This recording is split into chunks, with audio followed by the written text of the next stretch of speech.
Parents have कभी देखिए 2 crore in cash. Would you rather watch your parents every day for the rest of your life? क्या हो गया रणवीर भाई को? Or would you join in once and stop it forever? आप उनके bedroom में घुस रहे हैं। ये कहाँ का मजाक है? ये मजाक नहीं है, ये अश्लीलता है। एक ऐसा रियलिटी शो जिसमें टैलेंट दिखाना चाहिए था, उस शो पर ऐसी कंट्रोवर्सी चल रही है जो पूरे देश को 2 भागों में डिवाइड कर रही। लाडली बहनों का अपमान ना करें। हमारी संस्कृति को बिल्कुल गंदे तरीके से परोसा जा रहा है और नई पीढ़ी में अलग तरह की संस्कृति को डेवलप करने की कोशिश हो रही है यूट्यूब के माध्यम से। और बहुत भद्दे तरीके से कुछ चीजों को कहा गया है, प्रेजेंट किया गया है, ऐसा मुझे भी पता चला है, जो बिल्कुल गलत है। Everything is not coming without responsibility. Your freedom of speech and your freedom for content creation also comes with certain guidelines and certain boundaries. Don't cross those boundaries. Ranbir एलाबादिया के एक वल्गर क्वेश्चन ने पूरे इंटरनेट का temperature ही बढ़ा दिया है। Would you rather watch your parents every day for the rest of your life? Or would you join in once and stop it forever? Rebel kids के shocking statement ने लोगों को हैरान कर दिया। कभी वजाइना देखिए माँ से निकलने के बाद और वहीं आशीष चंचलानी ने उन्होंने इस शो पर कुछ भी ऐसा वल्गर शब्द यूज नहीं किया था, फिर भी उन पर केस ठोका जा रहा। लेकिन सबसे बड़ा सवाल ये है, क्या इंडिया गॉट टैलेंट सच में बैन होने वाला है? और अगर ऐसा होता है तो इसका जिम्मेदार कौन होगा? शो के कॉन्टेस्टेंट, जजेस या ऑडियंस खुद?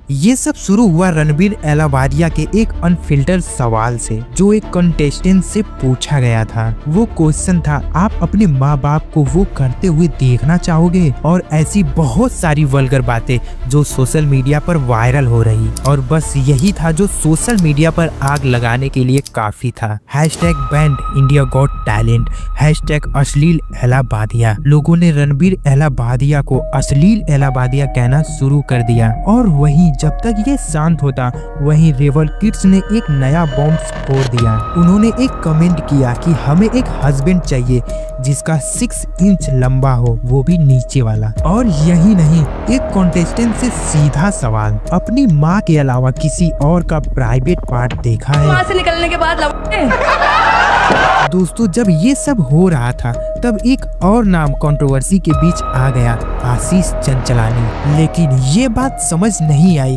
कि आशीष ने तो कोई कंट्रोवर्शियल बात नहीं बोली थी, फिर भी उनके ऊपर केस क्यों किया गया? शो के बाकी कंटेस्टेंट जो एक्चुअल वल्गरिटी प्रमोट कर रहे थे, उन पर कोई भी एक्शन नहीं। आशीष को टारगेट क्यों किया गया? दोस्तों, अब बात सिर्फ शो के वल्गरिटी की नहीं है, अब देश का मॉडल कंपास दिख रहा है। एक तरफ लोग कह रहे हैं कि ये शो बैन होना चाहिए क्योंकि ये मोरालिटी के अगेंस्ट है, दूसरी तरफ कुछ कह रहे हैं कि ये फ्री स्पीच का केस है। रणबीर इलाहाबाद के खिलाफ महाराष्ट्र में FIR दर्ज कर ली गई है। ऐसे व्यक्ति विशेष को बुलाकर उसके मुंह को कालिम लगाने की आवश्यकता है। Big breaking up is coming in right now. Police have reached Ranveer Elabadia's residence. Gen Z generation भी इस पर अपना स्टैंड क्लियर कर दिया है। कहा गया कि ये सिर्फ इंटरटेनमेंट नहीं है, ये देश की सभ्यता का मजाक उड़ाया गया है। अब डिमांड हो रही है कि रणबीर एलाबादिया, रेबल किड्स, आशीष चंचलानी और समय रैना को जेल भेज दिया जाए। सोचो, भारत में इतने बड़े बड़े पेंडिंग केसेस हैं जो सच में जस्टिस डिजर्व करते हैं, फिर भी पूरे इंडियन पब्लिक का फोकस सिर्फ और सिर्फ एक रियलिटी शो पर क्यों है? और या फिर सोचो, समय रैना का सेंस ऑफ ह्यूमर वल्गरिटी है या सिर्फ एडजी कंटेंट? ये शो एंटरटेनमेंट है या कल्चरल डाउनफॉल? और सबसे बड़ा सवाल, क्या सच में इंडिया गॉट टैलेंट बैन होना चाहिए या सिर्फ ये एक ओवर हाइप कंट्रोवर्सी बनाई जा रही जिससे इस शो को और भी ज्यादा से ज्यादा लोग देखें? आप क्या सोचते हो, ये शो बैन होना चाहिए या नहीं? कमेंट बॉक्स में हमें जरूर बताएं और इस वीडियो के लिए एक लाइक तो बनता है।